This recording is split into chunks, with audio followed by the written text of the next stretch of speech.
তুমি তাকে ভালোবাসতে, সেও তোমাকে ভালোবাসতো, কিন্তু তবু আজ তোমরা একসাথে না, কারণ সময়টা ঠিক ছিল না।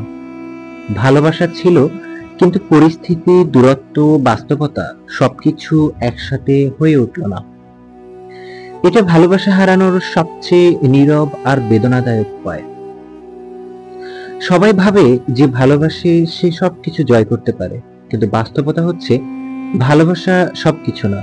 সময়টা অনেক বড় ফ্যাক্টর। যখন কেউ কেরিয়ারের লড়াইয়ে, কেউ মনের ঘরে একা, যখন এমন মানুষ এসে পড়ে যার সঙ্গে হওয়ার কথা ছিল কিন্তু হয়নি। তুমি তাকে হয়তো বলতে পারোনি, আরেকটু আগে যদি তোমার সাথে দেখা হতো, অথবা আরেকটু দেরি হলে আমি হয়তো তোমার মতো কাউকে আর খুঁজেই পেতাম না। বন্ধু, যদি কখনো তুমিও এমন কারো ভালোবাসা পেয়েও হারিয়েছো, তাহলে একটা লাইক দিয়ে রাখো, কমেন্টে লিখো ভালোবাসা ছিল কিন্তু সময় ছিল না। আর এমন বাস্তব গল্প পেতে সাবস্ক্রাইব করে পাশে থাকো চ্যানেলটিকে। তুমি তাকে একা পেয়েছিলে, অথচ সময় ছিল না। তোমার ব্যস্ততা, তার দুশ্চিন্তা, জীবনের দায়িত্ব সব মিলিয়ে কথাগুলো অপূর্ণ থেকে গেল। তুমি হয়তো আজও ভাবো, যদি আরেকটু আগে বা আরেকটু পরে দেখা হতো, তাহলে কি আমরা একসাথে থাকতাম, নাকি থাকতে পারতাম না।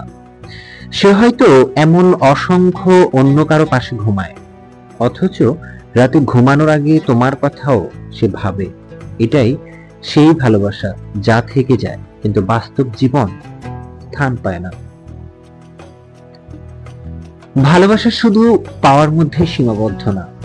অনেক সময় ভালোবাসা হয়, শুধু দূরত্ব তৈরি হয়, কারণ তখন হয়তো কেউ মানসিকভাবে ভেঙে পড়েছিল, কেউ কাউকে ভালোবাসলেও ভরসা করতে ভয় পেয়েছিল, আবার কেউ স্রেফ সময়ের প্রতিকূলতায় হারিয়ে গিয়েছিল।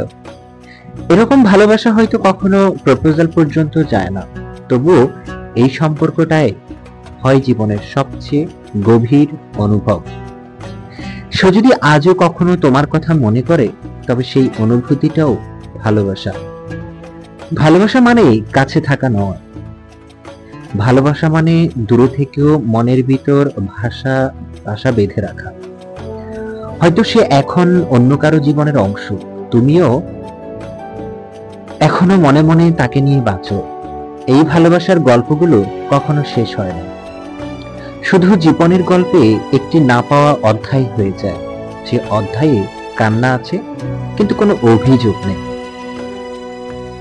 ভালোবাসা যদি থেকেও হারিয়ে যায়, তাহলে এই ভিডিও তোমার গল্প আর আমার কণ্ঠে।